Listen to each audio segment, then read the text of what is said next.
अपनी बात रखें।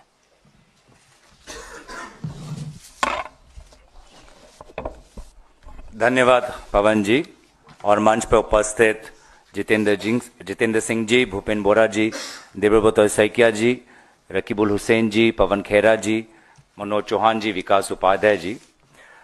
मैं बस नई बात कहना चाहूंगा। जो सबकी जो बातें हैं उन सब का मैं समर्थन करता हूं।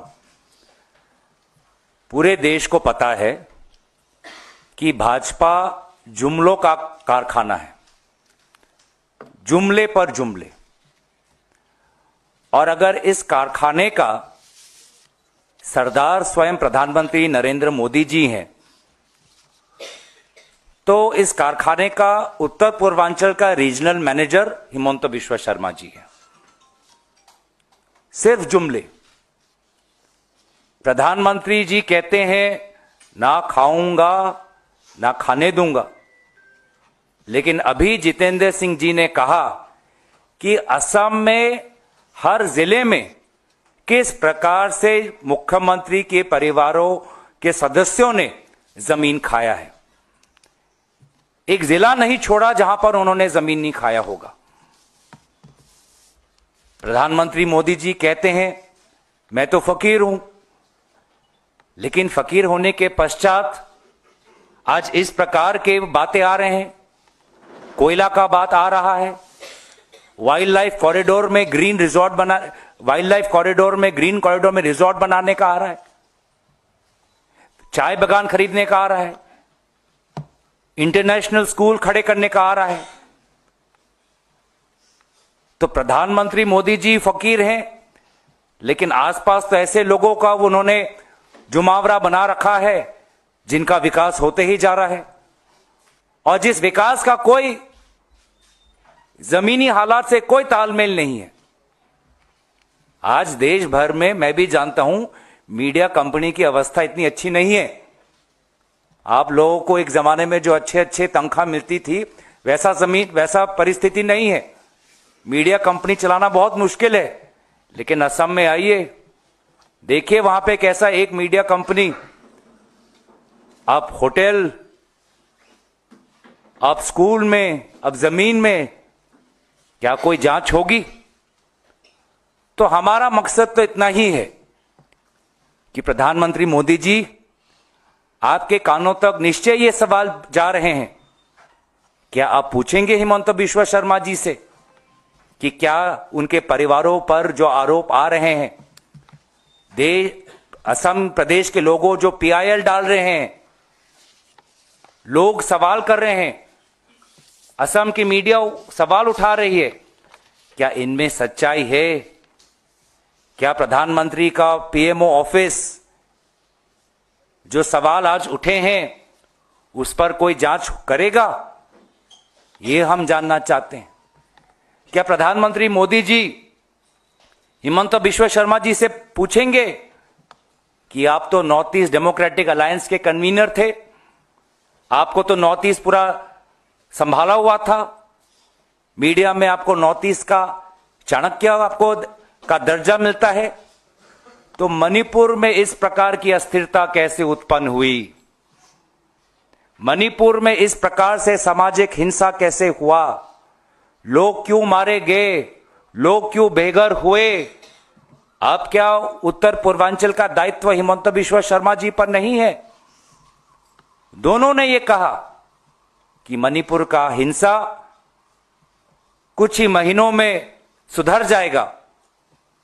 प्रधानमंत्री मोदी जी ने सदन के अंदर कहा जब नो कॉन्फिडेंस की मोशन आई कि ये तो कुछ महीनों में सुधर जाएगा।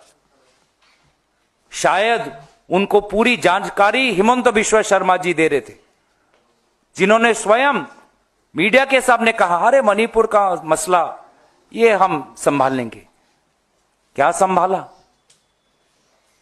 राष्ट्रपति शासन लग गया, समाज के बीच में हिंसा, दरार, ये है उनकी उत्तर पूर्वांचल के प्रति उनकी चाणक्य नीति। जुमले पर जुमले, 6 कौमों को एसटी स्टेटस देने का जुमला, खुद सदन में गृह मंत्री अमित शाह जी ने सदन के मेज को थपथपाते हुए कहा कि जो काम स्वर्गीय राजीव गांधी जी नहीं कर पाए, असम अकॉर्ड के क्लॉज 6 नंबर दफा को इंप्लीमेंट करने में, वो काम उनकी सरकार करने वाली है। एक कमेटी बनाई, एक रिपोर्ट बनाई, जस्टिस बिप्लब शर्मा की कमेटी बनाई, और क्या पता है, आज तक केंद्र सरकार ने उस कमेटी के रिपोर्ट पर अपना हस्ताक्षर भी नहीं किया। जिस बात को लेकर गृह मंत्री अमित शाह जी को बहुत गुरूर था, क्या वो कहेंगे क्यों उनकी बनी हुई कमेटी पर आज भी केंद्र सरकार का कोई प्रतिक्रिया नहीं, कोई हस्तक्षेप नहीं? तो असम अकॉर्ड का 6 नंबर दफा जुमला, 6 कौमों को एसटी स्टेटस देना जुमला, चाय बागान को श्रमिकों को उनका पगार बढ़ाना जुमला, जो हमारे एसटी के काउंसिल्स हैं, उन काउंसिल्स की ताकत और बढ़ाने के लिए राज्यसभा में बिल लाया गया, लेकिन उस पर भी कोई कार्रवाई नहीं, उस पर भी कोई नहीं। हमारे बोडो काउंसिल, कार्बी काउंसिल मांग कर रहे हैं कि हमें और ताकत दीजिए, पर कोई ताकत नहीं। तो इससे जो हमें साफ साफ पता चलता है कि जिस प्रकार से अब हिमंत बिश्व शर्मा पुलिस प्रशासन पर निर्भर, कोयला से आए हुए पैसों पर निर्भर, झूठ और अफवाह पर निर्भर, उनकी स्थिति कितनी कमजोर है हमें पता चल गया है। डरे हुए हैं, उनको उनकी आंखों में देखिए, उनकी आंखों में खौफ दिखेगा, उनके आंखों में अस्थिरता दिखेगी आपको। नमस्कार। আজি অসমলৈ প্ৰধানমন্ত্ৰী আহিলে, ঝুমুৰ নাছিলে। এই ঝুমুৰ নচাৰ আগতে অকমান আগতে আপুনি দেখা সংবাদ মেলখন আছিলে গৌৰৱ গগৈয়ে সম্বোধন কৰা। তেখেতে ফেচবুকতো পোষ্ট দিছে এই সম্পৰ্কে। আপুনি সংবাদ মেলখন নিশ্চয় চালে। তাৰপিছত ফেচবুকত পোষ্ট দিছে গৌৰৱ গগৈয়ে, আজি অসমলৈ ভ্ৰমণলৈ অহা প্ৰধানমন্ত্ৰীলৈ অসমবাসীৰ কেইটামান প্ৰশ্ন। ৰাজ্যত হিমন্ত বিশ্ব শৰ্মাৰ নেতৃত্বাধীন চৰকাৰ অধীনত চলি থকা অপশাসন দুৰ্নীতিৰ বিষয়ে প্ৰধানমন্ত্ৰী সচেতন নে? প্ৰধানমন্ত্ৰীয়ে জানেনে যে মুখ্যমন্ত্ৰীৰ পৰিয়াল আৰু সহযোগীসকলে স্বেচ্ছাচাৰীভাৱে অসমৰ চাহ বাগিচাসমূহ দ্ৰুতগতিত দখল কৰি বিনিয়োগ আৰু ব্যৱসায়িক খেদি পঠিয়াইছে? প্ৰধানমন্ত্ৰীয়ে জানেনে যে অসমৰ চাহ বাগিচাৰ শ্ৰমিকসকলে এতিয়াও প্ৰায় 70,000 কোটি টকাৰ উচিত প্ৰাপ্যৰ বাবে অপেক্ষা কৰি আছে? 2025 চনৰ ভিতৰত পূৰণ হ'বলগীয়া 2016 চনৰ ভিজন ডকুমেণ্ট তেওঁৰ দলে অসমৰ ৰাইজক দিয়া এটাও প্ৰতিশ্ৰুতি পূৰণ কৰিব পৰা নাই বুলি প্ৰধানমন্ত্ৰীয়ে জানেনে? বিগত 5 বছৰত মুখ্যমন্ত্ৰীৰ বিশাল সাম্ৰাজ্য বৃদ্ধিৰ আঁৰৰ ৰহস্য প্ৰধানমন্ত্ৰীয়ে আমাক জনাব পাৰিবনে?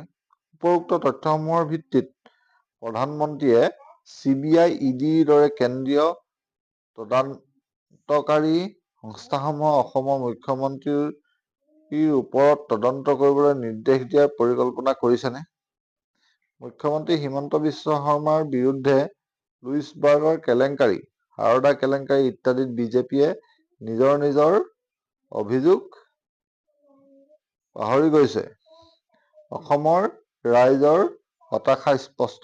আকাশলংঘী মূল্যবৃদ্ধি, নিবনুৱা সমস্যাৰ পৰা আৰম্ভ কৰি আইন শৃংখলাৰ অবাধ গতিত অৱনতিৰ পৰিস্থিতি চিন্তনীয়। ভয়াৱহ পৰিস্থিতি সন্দৰ্ভত প্ৰধানমন্ত্ৰীয়ে যিয়েই কৰিবলৈ বাছি নলওক কিয় 2026 চনৰ অসম বিধানসভা নিৰ্বাচনত বৰ্তমান চৰকাৰৰ কুকৰ্মৰ প্ৰত্যুত্তৰ ৰাইজে উপযুক্তভাৱে দিবলৈ প্ৰস্তুত। ৰাইজে 2026 চনত কি সিদ্ধান্ত লয় এইটো পিছৰ কথা, কিন্তু গৌৰৱ গগৈ অসমৰ বৰ্তমান বিৰোধী আটাইতকৈ শক্তিশালী নেতা বুলি ক'ব পাৰি।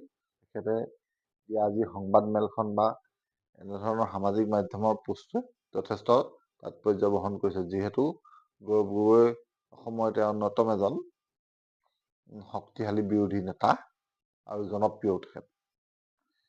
গতিকে এনেদৰে প্ৰধানমন্ত্ৰীয়ে অসমত ঝুমু নাচিবলৈ অহাৰ দিনাখনেই গৈ সম্বোধন কৰা সংবাদমেলখন উচিত হৈছেনে নাই হোৱা, বা গৈ উত্থাপন কৰা চাহ বাগিচাবিলাক মুখ্যমন্ত্ৰী বা তেখেতৰ সাংবাদিকসকলে সঁচাকৈ দখল কৰিছে নেকি? আপুনি কি বুলি ভাবে? আপোনাৰ মন্তব্য জনাব পাৰিব। ধন্যবাদ।